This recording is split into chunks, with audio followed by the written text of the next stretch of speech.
Hello, Westminster. My name is Boyd Taylor. I'm here to talk about the Residents Association's new venture, the Westminster Writers Journal, and visit with one of our contributors.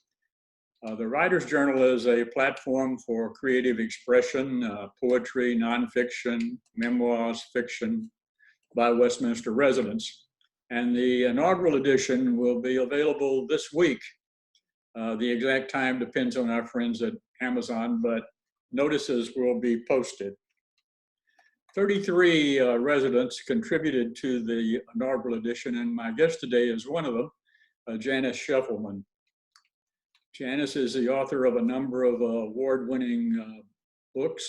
Her first book, A Paradise Called Texas, was on the Texas Bluebonnet Award Master List. Her book, Comanche Song, was named a best book for the teenage by the New York Public Library. The Peddler's Dream was chosen a notable children's trade book in the field of social studies. And I, Vivaldi was an IRA Children's Choice Award. She wrote those in conjunction with her late husband, Tom, an accomplished architect and artist who illustrated them. And now Janice is working on her novel, A Village Without Men, and the first chapter of that appears in the inaugural edition of our Writers Journal. Hello, Janice. How are you managing? Are you doing okay during these strange times? Yes, it's a different kind of life, but my life has always been a large part solitary writing, so I'm okay. But I wanted to say something about your journal. And living here, I already knew that I was living in a community of well-educated, well-traveled, cultured people, but I didn't know I was also living amid many writers. The artists in our community have had a showcase, an exhibit place, and now, but we writers were sort of anonymous, and now, thanks to Boyd Taylor, we have a platform and we can see that we have other writers, which is very exciting. And I'm impressed with what I've read of the inaugural journal. And I think you'll find Boyd's story very heartwarming. Well, thank you, Janice. There's a lot of people that worked very hard on getting this inaugural edition out. And so there's plenty of credit to go around, and I think that people will be pleased by what they see. I think so. I really feel lucky to be at Westminster now while this is going on, and to be in the hands of such a great staff who are really concerned about our well-being and are remain cheerful. And yes, I know has to be hard conditions for them. I feel very safe and happy here. Yeah. So, and again, thank you for contributing to this inaugural edition. You made a great addition to it. We'll talk about that in a minute. Let's be sure that people know a little bit about you. You grew up near SMU in Dallas, I believe. Yes, just a couple of blocks walk from the campus. My father was a German professor there, head of the German department, and he was a scholar of German literature, particularly Goethe. And he read to me from a very early age, and that gave me a love of books and led me into being a teacher, then a librarian and a writer. And he was a writer as well. He's written many scholarly articles, but he wrote one that was published by A&M Press called Yesterday in the Texas Hill Country, which is still in print. And it describes a way of life in our hill country that no longer exists. So it's a very valuable work. I'm sure it is. The biographer of Lyndon Johnson had, in his first volume, talked about the conditions in the hill country before, when Lyndon was growing up. And that was, I'm sure he drew on a lot of resources, including your father's book. That's, When did you first know you wanted to be a writer? I'm not sure. I just like to write. I didn't know about being a writer, but my daddy saved my very first story, um, which I also illustrated. And Wow. since he was a writer, I knew that there was a real person behind every book. Hmm. Um, and I kept a journal for a while, and I quit. I wish I had not, but I've taken it up again now for many years, and I think I'm on volume 40 or something like that. Really? Uh, I never was very disciplined about that. I tried, but I didn't have much to show for it. Well, So, I think the problem with journaling is if you feel like you have to write about every single dull day, you won't do it. But if you write about significant events and significant thoughts, and I've been writing about the coronavirus, and I wrote about 9/11, so it's mm, all there yeah. for the future. Well, I admire you for that. So, after you got out of college, at some point there, you biked around Europe and other places, Yeah, Africa, the Middle East. yes, well, uh, reading these books and then reading that Daddy read me gave me a real desire to see the world. I think it was Richard Halliburton's books. I don't know if anyone remembers them, but he bummed around the world Yeah. um, without any money. And so after I graduated from SMU, I worked for a student international travel association, and I took my pay in trips. So the first summer I went bicycling around Europe, and the second summer we didn't bicycle, but it was a student trip through across North Africa and the Middle East. And then I mean, I really had the travel bug. I wanted to understand other cultures. So when Tom and I married, uh, much to the dismay of our families, we took off on a round the world trip for a year, and we traveled by freighters, and we went first to Japan. We crossed the Pacific in a beautiful Japanese freighter that was very fast and very efficient with a great captain. We even had to go through, to get into Yokohama, we had to go through minefields that had been set during the war, and the captain knew just where to go. The whole bridge, we were up there, the whole bridge was darkened so that he could make sure we weren't going to hit a mine. That must have been exciting. But then we traveled on around the world, and if you travel cheaply, you get into the culture, that's for sure. Yeah. Um, So you were in Japan for a while, and then you got a different freighter and went somewhere else and kept on. yes, yes. And in Japan, we met a Buddhist priest, and we lived in his temple for quite some time, and he wanted us to stay there and study meditation, but you know, the rest of the world was waiting for us to see it. So we didn't stay. I kind of wish we had. Well, But you might still be there. I'm glad you're not. Glad you decided to I rejoin might still be there. around Yes. the world.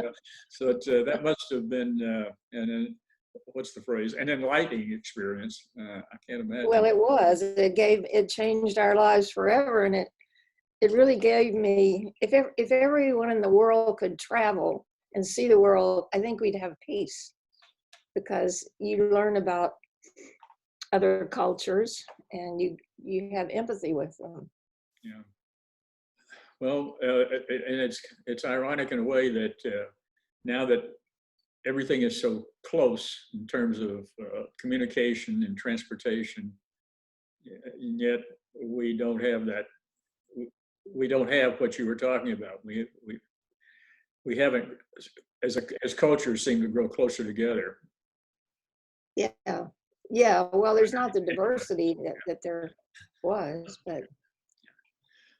And now you're working on a novel, Village Without Men. Yes, it's a work in progress. It's not your first story about German immigrants to Texas, though.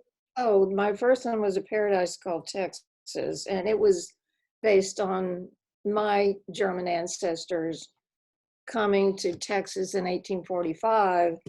And my father actually did a lot of research and wrote a book for our family about that immigration. But I really wanted to write a book that wasn't about my German ancestors, but really was them, and make them come alive. And so I invented dialogue, and so it's a historical novel, but based on all of the facts that I could find. And Now, Village Without. You're talking about Paradise, or are you talking about the new book, or both? I'm talking about A Paradise. Yeah. Now, Village Without Men is about a different group of German immigrants. My ancestors were peasants, and the ancestors and the immigrants that came later that are in Village Without Men were highly educated in German universities, and there was a rebellion against the king and street fighting, street barricades, and so many of them fled to the United States, or else they would be imprisoned or worse. And that was still in the 1845, 1850 period? 1848 was the rebellion in Germany. Yeah. And many of them settled in Comfort, Texas, and they were the free thinkers. Comfort and Sister Dale. And these are the people that are in my work in progress.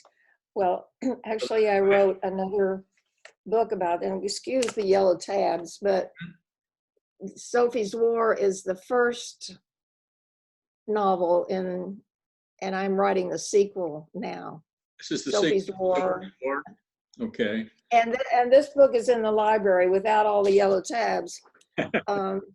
So it covers the period. Has the war started in Sophie's War? I'm sorry, I'm not. Yes, it has started. Actually, the war started on Sophie's birthday, which is, of course, fictional. It actually happens to be my birthday, but on April the 12th. So that's where Sophie's War begins. In 1860. Village Without Men begins in 1864. Yeah. So, and goes through 1865. And it too is set in Comfort, Texas, and San Antonio. And I decided to write it in journal form, which Sophie's War also is. So it's my writing, and I share it, Sophie's writing. So I became Sophie. You know, I write for children and young adults, and since I feel like there's a child and a young adult in all of us, I write for myself and for all of you. Well, thank you. What I've read of Village Without Men is certainly not. It's certainly I certainly enjoyed it as an adult. Maybe it's. Oh, thank you. Many people may not know about the divided loyalties in Texas during the war. It was hard for people to be against secession, but many of these German immigrants that you speak of were also abolitionists. Yes. And so that's not very well known at all. No. In fact, I think some people in Comfort wish it weren't so. They want to rewrite their history. Yeah. But did you spend some time down there? Oh, absolutely. I spent a lot of time in Comfort. Got to know the descendants of some of the original settlers. August Faltine, whose great-grandfather was one of the original settlers. So I spent a lot of time there, sort of soaking up the atmosphere. I went at every season of the year, and I located a place for my fictional Sophie's house to be. And I sat there and listened to the wind in the trees and listened to the sheep bleating and became Sophie. Wonderful, wonderful. That's kind of research.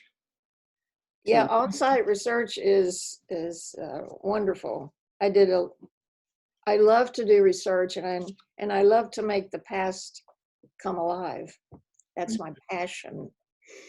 You obviously have a great talent and ability to do that.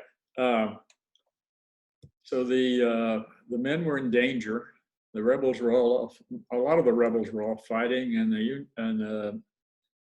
the Unionists were either in hiding or off to Mexico. And so I guess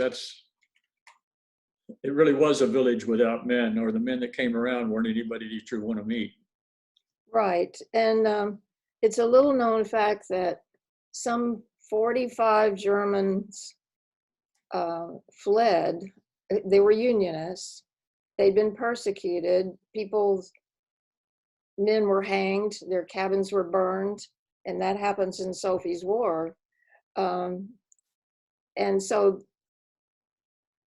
they were threatened if they didn't join the Confederate Army, they would be hanged and their cabins burned. So about 45 of them left Comfort and were heading for Mexico. And when they got to the Nueces River, they were ambushed, and there was a full moon. They were ambushed at night. They were shot. Prisoners were taken. They were shot, dead, left there. And in my story, Sophie's father is one of them, who manages to escape and get to Mexico. Some of them stayed in Mexico for the duration of the war. Some of them went to sail to New Orleans and then to New York and fought with the Union Army. And the women who had to had to continue living in comfort and continue their lives and protect their children and try to hold on to their homes had to be particularly strong people. Yes, yes. Well, I wonder if you'd share some of the first chapter of Village Without Men for our audience. I would love to. As I said, this is a journal, and Sophie starts it this way. To anyone who finds my journal, all the able men in our village have left to fight in the war between the states. So we women and children must protect ourselves from vigilantes and unfriendly Indians here on the Texas frontier. I cannot know how this journal will end, whether Papa and Edward, my true love, will come home. I can only strive to keep my family safe until they do. Signed, Anna Sophie Francisca Gunther. The first entry is Tuesday, April the 12th, 1864. Dear reader, what is to become of us, of me, Sophie? This war between the states began on my 12th birthday. Today I turned 15 and the war turned 3. Thousands of men have died to decide if we are one country or two. Will it ever end? Tonight I sit at our wood plank table before the fire, writing these words in my new journal. Papa sent it to me for my birthday and drew the picture of a new house he will build for us when he returns. For now, we live in a one-room cabin behind the Brimmer's home on High Street. Because after Papa left to join the Union Army, vigilantes burned our house to the ground. We were lucky to get out alive and to have friends like Frau Brimmer. Of course, Comfort is a small village and people help each other, especially in times of trouble. Mama and my little brother Willie and sister Lena are asleep at the other end of the room. A folding screen separates us. It has been raining in torrents all day, but rain is not the worst thing that happened. After school today, Tante Emma gave a birthday party for me at her house. She's not really my aunt, just a family friend. Her 5 young children, along with Willie and Lena, were eating birthday cake at the round dining table. I wore my best blue floral dress with a lace collar. A seamstress in Comfort made it out of cotton fabric that Mama had kept for a long time. We get very little cloth now that our Gulf ports are blockaded. Mama and Tante sat on either side of the fire in wing chairs while my redheaded friend Etta and I settled on the soft velvet couch. Although settled is not a good description of her, she never seems to sit still and consumed her cake in no time, a Black Forest chocolate cake topped with cherries and whipped cream. "Oh, Frau Altgeld, this is the best cake I ever tasted," Etta said. "Yeah, it may be the last of the chocolate and cherries until President Lincoln lifts his Gulf blockade." Tante nodded toward the kitchen. "You must tell my mother how much you liked it, Etta, for I can take no credit. I've never even boiled an egg, nor do I care to." "Were you a Wildfang as a girl like me?" Tante smiled. "I still am, Etta. I prefer riding out to look for our cattle with my husband when he was here, while my Liebe mother does the cooking for us." Probably that's why she is still slim, even after having 5 children. I like her independent attitude. I'm no Wildfang, but I am determined to think for myself. As we talked, raindrops slashed against the windows, but we were cozy and comfortable until there came a loud knocking on the front door. "Himmel," Tante Emma frowned. "Only trouble would come knocking on such a day." She set her plate aside and rose hesitantly, looking toward the door. Was it vigilantes? I shuddered, remembering the night when some men came to our door and threatened to hang Papa if he didn't join the Confederate Army. Rebel rabble, I call those men. The rustling of Tante's long skirts brought me back to the present. We all sat breathless as she stepped to a bookcase, unlocked the fold-out desk, and took out a revolver. "No fighting," Willie yelled and ran to me.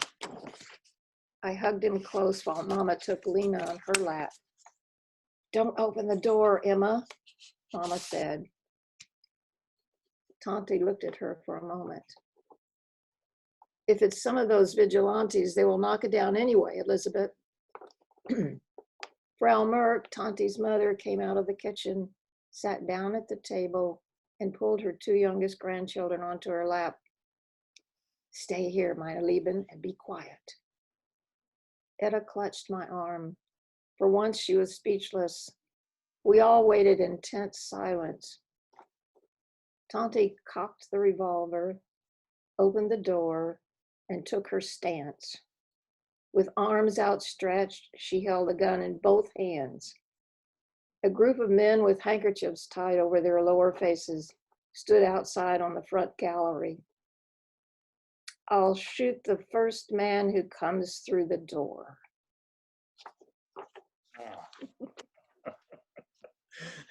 And So you're now you leave have us to- there. I leave you there. Yeah. Thank you so much, Janice. That's wonderful. My Uh, pleasure. we look forward to hearing more about the Village Without Men in our fall edition. So now to all of you watching out there, the Writer's Journal will be available at the little store soon. There will be notices posted, so watch for them and buy it. It's only $15 or $17.50 for the large print version. Buy one, buy several, they make great gifts and you'll be glad you did. So this is Boyd Taylor saying thanks again to Janice Shefelman for being here today. And thanks to all you Westminster residents for tuning in. We'll see you soon. Stay safe.